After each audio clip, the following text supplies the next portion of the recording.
ആകാശവാണി.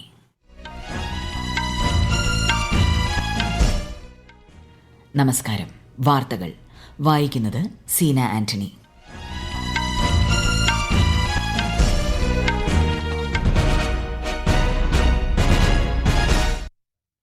പ്രധാന വാർത്തകൾ.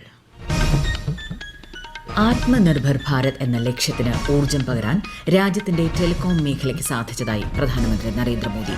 India mobile Congress 9ാം പതിപ്പിന് ന്യൂഡൽഹിയിൽ തുടക്കമായി. 2 ദിവസത്തെ സന്ദർശനത്തിനായി പ്രധാനമന്ത്രി ഇന്ന് മഹാരാഷ്ട്രയിലെത്തും. ഇന്ന് 93ാമത് ഇന്ത്യൻ വ്യോമസേനാ ദിനം. ആശംസയർപ്പിച്ച് രാഷ്ട്രപതിയും പ്രധാനമന്ത്രിയും ഉൾപ്പെടെയുള്ള പ്രമുഖർ. ഓപ്പറേഷൻ സിന്ദൂറിൽ ഇന്ത്യൻ വ്യോമസേന വഹിച്ച ധീരമായ പങ്ക് മാതൃകാപരമെന്ന് വ്യോമസേനാ മേധാവി air chief marshal Amarpreet Singh. Sabarimala സ്വർണ്ണപ്പാളി വിഷയത്തിൽ നിയമസഭയിൽ ഇന്നും പ്രതിഷേധം. പ്രതിപക്ഷം സഭാ നടപടികൾ ബഹിഷ്കരിച്ചു. PM വികാസ് പദ്ധതി പ്രകാരം നടപ്പാക്കുന്ന നൈപുണ്യ പരിശീലന പരിപാടിയുടെ ധാരണാപത്രം കേന്ദ്ര ന്യൂനപക്ഷ മന്ത്രാലയം പാലക്കാട് IIT-യുമായി ഒപ്പുവച്ചു. ICC വനിതാ ഏകദിന ലോകകപ്പ് ക്രിക്കറ്റിൽ ഇന്ന് ഓസ്ട്രേലിയ പാകിസ്ഥാനെ നേരിടും. വാർത്തകൾ വിശദമായി.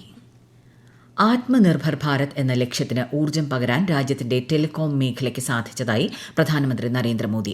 ഇന്ത്യ മൊബൈൽ കോൺഗ്രസിന്റെ 9ാം പതിപ്പ് ന്യൂഡൽഹിയിലെ യശോഭൂമിയിൽ ഉദ്ഘാടനം ചെയ്യുകയായിരുന്നു പ്രധാനമന്ത്രി. ഡിജിറ്റൽ കണക്ടിവിറ്റി ആഡംബരം എന്നതിലുപരി രാജ്യത്തെ സാധാരണക്കാരുടെ നിത്യജീവിതത്തിന്റെ ഭാഗമായി മാറിയതായും അദ്ദേഹം പറഞ്ഞു. ലോകത്തെ 2ാമത്തെ വലിയ ടെലികോം വിപണിയും 5G വിപണിയുമാണ് നിലവിൽ ഇന്ത്യ. ഇന്ത്യ മൊബൈൽ കോൺഗ്രസിന് നേതൃത്വം നൽകിയത് രാജ്യത്തെ യുവജനങ്ങളും സംരംഭകരും സാങ്കേതിക വിദഗ്ധരുമാണെന്ന് പ്രധാനമന്ത്രി പറഞ്ഞു. IMC की ये सक्सेस स्टोरी कैसे लिखी गई? साथियों, इस सक्सेस स्टोरी को लिखा है भारत के टेक सेवी माइंडसेट ने. इसे लीड किया है हमारे युवाओं ने, इसे गति दी है हमारे इनोवेटर्स ने, हमारे स्टार्टअप्स ने. इंडिया मोबाइल कांग्रेस और टेलीकॉम सेक्टर में भारत की सफलता आत्मनिर्भर भारत के विजन की ताकत को बताता. പ്രധാനമന്ത്രി നരേന്ദ്രമോദി 2 ദിവസത്തെ സന്ദർശനത്തിനായി ഇന്ന് മഹാരാഷ്ട്രയിലെത്തും. നവി മുംബൈ വിമാനത്താവളം 1ാം ഘട്ടത്തിന്റെ ഉദ്ഘാടനം അദ്ദേഹം നിർവഹിക്കും. രാജ്യത്തെ ഏറ്റവും വലിയ ഗ്രീൻഫീൽഡ് വിമാനത്താവളമാണ് 19,650 കോടി രൂപ ചെലവിൽ ഇവിടെ നിർമ്മിച്ചിരിക്കുന്നത്. മുംബൈ മെട്രോ അക്വ ലൈൻ രാഷ്ട്രത്തിന് സമർപ്പിക്കുന്ന പ്രധാനമന്ത്രി 2B ഘട്ടത്തിന്റെ ഉദ്ഘാടനവും ഇന്ന് നിർവഹിക്കും. 33.5 കിലോമീറ്റർ ദൈർഘ്യമുള്ള അക്വ ലൈനിൽ 27 സ്റ്റേഷനുകളാണുള്ളത്. മുംബൈ 1 സംയോജിത പൊതുഗതാഗത ആപ്പിന്റെ പ്രകാശനവും ശ്രീ മോദി നിർവഹിക്കും. 2 ദിവസത്തെ ഇന്ത്യ സന്ദർശനത്തിനായി ബ്രിട്ടീഷ് പ്രധാനമന്ത്രി കീർ സ്റ്റാർമർ ഇന്ന് മുംബൈയിലെത്തി. പ്രധാനമന്ത്രിയായി ചുമതലയേറ്റതിനു ശേഷമുള്ള അദ്ദേഹത്തിന്റെ ആദ്യ ഇന്ത്യ സന്ദർശനമാണിത്. പ്രധാനമന്ത്രി നരേന്ദ്രമോദിയുമായി അദ്ദേഹം നാളെ കൂടിക്കാഴ്ച നടത്തും. വിഷൻ 2035ന്റെ കീഴിൽ ഇന്ത്യ UK സമഗ്ര നയതന്ത്ര പങ്കാളിത്തം ഇരു നേതാക്കളും അവലോകനം ചെയ്യും. വ്യാപാരം, നിക്ഷേപം, സാങ്കേതിക വിദ്യ തുടങ്ങി വിവിധ മേഖലകളിലെ വരുന്ന 10 വർഷത്തെ ഇന്ത്യ UK സഹകരണം സംബന്ധിച്ച രൂപരേഖയാണ് വിഷൻ 2035. നവി മുംബൈ അന്താരാഷ്ട്ര വിമാനത്താവളത്തിന്റെ ഉദ്ഘാടന ചടങ്ങിലും കീർ സ്റ്റാർമർ ഇന്ന് പങ്കെടുക്കും. 93ാമത് ഇന്ത്യൻ വ്യോമസേനാ ദിനത്തിൽ ആശംസകൾ നേർന്ന രാഷ്ട്രപതിയും ഉപരാഷ്ട്രപതിയും പ്രധാനമന്ത്രിയും ഉൾപ്പെടെയുള്ള പ്രമുഖർ. അചഞ്ചലമായ ആത്മസമർപ്പണത്തോടെയാണ് വ്യോമസേന രാജ്യത്തെ കാത്തുസൂക്ഷിക്കുന്നതെന്ന് രാഷ്ട്രപതി ദ്രൌപദി മുർമു ആശംസാ സന്ദേശത്തിൽ പറഞ്ഞു. ധീരതയുടെയും അച്ചടക്കത്തിന്റെയും മകുടോദാഹരണമാണ് ഇന്ത്യൻ വ്യോമസേനയെന്ന് പ്രധാനമന്ത്രി നരേന്ദ്രമോദി സാമൂഹ്യ മാധ്യമത്തിൽ കുറിച്ചു. ഓപ്പറേഷൻ സിന്ദൂറിൽ ഇന്ത്യൻ വ്യോമസേന വഹിച്ച ധീരമായ പങ്ക് മാതൃകാപരമെന്ന് വ്യോമസേന മേധാവി air chief marshal Amarpreet Singh വ്യക്തമാക്കി. 93ാമത് വ്യോമസേനാ ദിനാഘോഷങ്ങളുടെ ഭാഗമായി ഗാസിയാബാദിലെ ഹിൻഡൻ എയർബേസിൽ നടന്ന ചടങ്ങിൽ സംസാരിക്കുകയായിരുന്നു അദ്ദേഹം. നൂതന സംവിധാനങ്ങളും ആയുധങ്ങളും ഉപകരണങ്ങളും വ്യോമസേനയ്ക്കേറെ പ്രയോജനം ചെയ്തതായും എയർ ചീഫ് മാർഷൽ പറഞ്ഞു. The Indian Air Force stands ready to respond to every challenge with speed, precision and determination. Operation Sindoor is also a shining example of clear higher directions, our indigenous capability and effective cohesion and jointmanship between all defense forces. The Indian Air Force has always stood by the people, rescuing lives during floods and disasters and evacuating citizens from conflict zones as demonstrated during Op Sindhu and Op Brahma. നടപ്പ് സാമ്പത്തിക വർഷത്തിൽ ഇന്ത്യയുടെ സാമ്പത്തിക വളർച്ചാ നിരക്ക് 6.5% ഉയർത്തി ലോകബാങ്ക്. 6.3% വളർച്ചാ നിരക്കാണ് മുൻപ് പ്രവചിച്ചിരുന്നത്.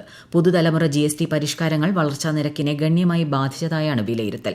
ലോകത്തിലെ അതിവേഗം വളരുന്ന സമ്പദ് വ്യവസ്ഥയായി ഇന്ത്യ തുടരുമെന്നും ലോകബാങ്ക് റിപ്പോർട്ടിൽ സൂചിപ്പിക്കുന്നു.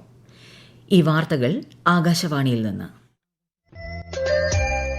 ആകാശവാണി വാർത്തകളും വാർത്താധിഷ്ഠിത പരിപാടികളും all India radio news Thiruvananthapuram YouTube ചാനലിലും all India radio news Thiruvananthapuram Facebook പേജിലും AR News_ തിരുവനന്തപുരം ഇൻസ്റ്റഗ്രാം അക്കൌണ്ടിലും AR News_TVM X ഹാൻഡിലും ലഭ്യമാണ്. ശബരിമല സ്വർണ്ണപ്പാളി വിവാദത്തിൽ തുടർച്ചയായ 3-ാം ദിവസവും നിയമസഭയിൽ പ്രതിപക്ഷ ബഹളം. പ്രതിപക്ഷം സഭാ നടപടികൾ ബഹിഷ്കരിച്ചു. ദേവസ്വം മന്ത്രിയെ പുറത്താക്കുന്നതുവരെ നടപടികളുമായി സഹകരിക്കില്ല എന്ന് പ്രതിപക്ഷ നേതാവ് VD സതീശൻ വ്യക്തമാക്കി. എന്നാൽ നിയമസഭയിൽ പ്രശ്നങ്ങൾ ഉന്നയിക്കാൻ ശരിയായ രീതിയിൽ നോട്ടീസ് നൽകണമെന്നായിരുന്നു ശ്രീ MB രാജേഷിന്റെ മറുപടി. ശബരിമല പ്രശ്നത്തിൽ ഗൌരവമായ പരിശോധനയും അന്വേഷണവും വേണമെന്നാണ് സർക്കാർ നിലപാടെന്ന് മുഖ്യമന്ത്രി പിണറായി വിജയൻ പറഞ്ഞു.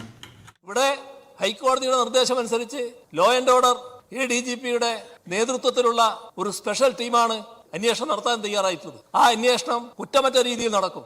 ഏതെങ്കിലും കുറ്റവാളി ഉണ്ടെങ്കിൽ ആ ഒരു കുറ്റവാളിയും രക്ഷപ്പെടാൻ പോകുന്നില്ല. അതാണ് ആ അന്വേഷണത്തിന്റെ യഥാർത്ഥ സ്ഥിതി എന്ന് നാം കാണണം. ഭരണ പ്രതിപക്ഷ അംഗങ്ങൾ തമ്മിൽ വാക്കേറ്റം രൂക്ഷമായതോടെ സ്പീക്കർ സഭാ നടപടികൾ താൽക്കാലികമായി നിർത്തിവച്ചു. തുടർന്ന് സഭ ചേർന്നപ്പോൾ നടപടികൾ ബഹിഷ്കരിക്കുന്നതായി പ്രതിപക്ഷ നേതാവ് അറിയിക്കുകയായിരുന്നു. കേന്ദ്ര ന്യൂനപക്ഷ മന്ത്രാലയം PM വികാസ് പദ്ധതി പ്രകാരം നടപ്പാക്കുന്ന നൈപുണ്യ പരിശീലന പരിപാടിയുടെ ധാരണാപത്രം പാലക്കാട് IIT-യുമായി ഒപ്പുവച്ചു. കേന്ദ്ര സഹമന്ത്രി ജോർജ് കുര്യൻ മുഖ്യാതിഥിയായി പങ്കെടുത്തു. കേരളത്തിന്റെ 3 സാങ്കേതിക സ്ഥാപനങ്ങളിലായി 1500-ലധികം വിദ്യാർത്ഥികൾക്ക് ഇതിന്റെ പ്രയോജനം ലഭിക്കുമെന്ന് മന്ത്രി പറഞ്ഞു. ഭാരതത്തെ വികസിത രാജ്യമാക്കുക എന്ന ലക്ഷ്യത്തിന് വേഗം പകരുന്നതാണ് ഇത്തരം നൈപുണ്യ പരിശീലന പരിപാടികളെന്നും അദ്ദേഹം വ്യക്തമാക്കി. കേന്ദ്ര സർക്കാർ അടുത്തിടെ നടപ്പാക്കിയ GST ഘടനാ പരിഷ്കരണം കേരളത്തിന്റെ സമ്പദ് വ്യവസ്ഥയ്ക്ക് നവോന്മേഷം പകരുമെന്ന് വിലയിരുത്തൽ. കയർ കശുവണ്ടി ഉൽപ്പന്നങ്ങളുടെ GST 5% 6.7 ലക്ഷം തൊഴിലാളികൾക്ക് പ്രയോജനം ചെയ്യും. സംസ്കരിച്ച ഭക്ഷ്യവസ്തുക്കളുടെ നികുതി 5% ഈ മേഖലയിൽ പ്രവർത്തിക്കുന്നവർക്ക് ഏറെ ഗുണകരമാണ്. ഹോട്ടൽ, ഹോം സ്റ്റേ എന്നിവയുടെ GST 5% വിനോദസഞ്ചാര മേഖലയ്ക്കും ഉണർവ് പകരും. സർദാർ വല്ലഭ്ഭായ് പട്ടേലിന്റെ 150-ാം ജന്മവാർഷികാഘോഷങ്ങളുടെ ഭാഗമായി യുവജനകാര്യ കായിക മന്ത്രാലയത്തിന്റെ കീഴിലുള്ള മേര യുവഭാരത് രാജ്യമെമ്പാടും വിപുലമായ പരിപാടികൾ സംഘടിപ്പിക്കുന്നു. ഒക്ടോബർ 31 മുതൽ നവംബർ 16 വരെ എല്ലാ ജില്ലകളിലും യൂണിറ്റി മാർച്ച് നടക്കും.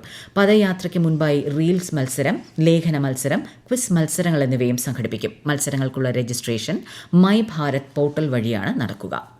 ഹിമാചൽ പ്രദേശിലെ ബിലാസ്പൂരിൽ മണ്ണിടിച്ചിലിനെ തുടർന്നുണ്ടായ ബസ് അപകടത്തിൽ ദുഃഖം രേഖപ്പെടുത്തി രാഷ്ട്രപതിയും ഉപരാഷ്ട്രപതിയും പ്രധാനമന്ത്രിയും ഉൾപ്പെടെയുള്ള നേതാക്കൾ. അപകടത്തിൽ മരിച്ചവരുടെ കുടുംബങ്ങൾക്ക് പ്രധാനമന്ത്രിയുടെ ദുരിതാശ്വാസ നിധിയിൽ നിന്ന് 2 ലക്ഷം രൂപയും പരിക്കേറ്റവർക്ക് 50,000 രൂപയും ധനസഹായം പ്രഖ്യാപിച്ചു. 15 പേർക്കാണ് ബസ് അപകടത്തിൽ ജീവൻ നഷ്ടമായത്. ICC വനിതാ ഏകദിന ലോകകപ്പ് ക്രിക്കറ്റിൽ ഇന്ന് ഓസ്ട്രേലിയ പാകിസ്ഥാനെ നേരിടും. കൊളംബോയിൽ ഉച്ചതിരിഞ്ഞ് 3-നാണ് മത്സരം. ഇന്നലെ നടന്ന മത്സരത്തിൽ ഇംഗ്ലണ്ട് ബംഗ്ലാദേശിനെതിരെ 4 വിക്കറ്റിന് പരാജയപ്പെടുത്തി. ഇംഗ്ലണ്ടിന്റെ 2ാം ജയമാണിത്. പഞ്ചാബിൽ നടക്കുന്ന സീനിയർ വിമൻസ് 2020 ക്രിക്കറ്റിൽ ഉത്തർപ്രദേശിനെതിരെ കേരളത്തിന് 108 റൺസ് വിജയലക്ഷ്യം. ടോസ് നേടി ബാറ്റിംഗ് തെരഞ്ഞെടുത്ത ഉത്തർപ്രദേശ് നിശ്ചിത ഓവറിൽ 5 വിക്കറ്റ് നഷ്ടത്തിൽ 107 റൺസ് നേടി. മറുപടി ബാറ്റിംഗിനിറങ്ങിയ കേരളം ഒടുവിൽ വിവരം ലഭിക്കുമ്പോൾ 5 ഓവറിൽ 1 വിക്കറ്റ് നഷ്ടത്തിൽ 25 റൺസ് എന്ന നിലയിലാണ്. രാജ്യത്തെ ഓഹരി വിപണികളിൽ നഷ്ടം. സെൻസെക്സ് 156 പോയിന്റ് നഷ്ടത്തിൽ 81,770-ലും നിഫ്റ്റി 56 പോയിന്റ് നഷ്ടത്തിൽ 25,051-ലും വ്യാപാരം പുരോഗമിക്കുന്നു. സ്വർണ്ണവില കൂടി. പവന് 840 രൂപ കൂടി 90,320 രൂപയും ഗ്രാമിന് 105 രൂപ കൂടി 11,290 രൂപയുമാണ് ഇന്നത്തെ വില. ഇസ്രായേൽ ഗാസ സംഘർഷം അവസാനിപ്പിക്കാൻ ഈജിപ്തിൽ ഇന്ന് നടക്കുന്ന മധ്യസ്ഥ ചർച്ചയിൽ ഖത്തറിലെയും തുർക്കിയിലെയും ഉന്നത നയതന്ത്ര ഉദ്യോഗസ്ഥർ പങ്കെടുക്കും. പ്രധാന വാർത്തകൾ വീണ്ടും. ആത്മനിർഭർ ഭാരത് എന്ന ലക്ഷ്യത്തിന് ഊർജ്ജം പകരാൻ രാജ്യത്തിന്റെ ടെലികോം മേഖലയ്ക്ക് സാധിച്ചതായി പ്രധാനമന്ത്രി നരേന്ദ്രമോദി. ഇന്ത്യ മൊബൈൽ കോൺഗ്രസ് 9ാം പതിപ്പിന് ന്യൂഡൽഹിയിൽ തുടക്കമായി. 2 ദിവസത്തെ സന്ദർശനത്തിനായി പ്രധാനമന്ത്രി ഇന്ന് മഹാരാഷ്ട്രയിലെത്തും. ഇന്ന് 93ാമത് ഇന്ത്യൻ വ്യോമസേനാ ദിനം. ആശംസയർപ്പിച്ച് രാഷ്ട്രപതിയും പ്രധാനമന്ത്രിയും ഉൾപ്പെടെയുള്ള പ്രമുഖർ. ഓപ്പറേഷൻ സിന്ദൂറിൽ ഇന്ത്യൻ വ്യോമസേന വഹിച്ച ധീരമായ പങ്ക് മാതൃകാപരമെന്ന് വ്യോമസേനാ മേധാവി air chief marshal Amarpreet Singh. Sabarimala സ്വർണ്ണപ്പാളി വിഷയത്തിൽ നിയമസഭയിൽ ഇന്നും പ്രതിഷേധം. പ്രതിപക്ഷം സഭാ നടപടികൾ ബഹിഷ്കരിച്ചു. PM വികാസ് പദ്ധതി പ്രകാരം നടപ്പാക്കുന്ന നൈപുണ്യ പരിശീലന പരിപാടിയുടെ ധാരണാപത്രം കേന്ദ്ര ന്യൂനപക്ഷ മന്ത്രാലയം പാലക്കാട് IIT-യുമായി ഒപ്പുവച്ചു. ICC വനിതാ ഏകദിന ലോകകപ്പ് ക്രിക്കറ്റിൽ ഇന്ന് ഓസ്ട്രേലിയ പാകിസ്ഥാനെ നേരിടും. വാർത്തകൾ കഴിഞ്ഞു. അടുത്ത വാർത്താ പ്രക്ഷേപണം വൈകിട്ട് 6:30.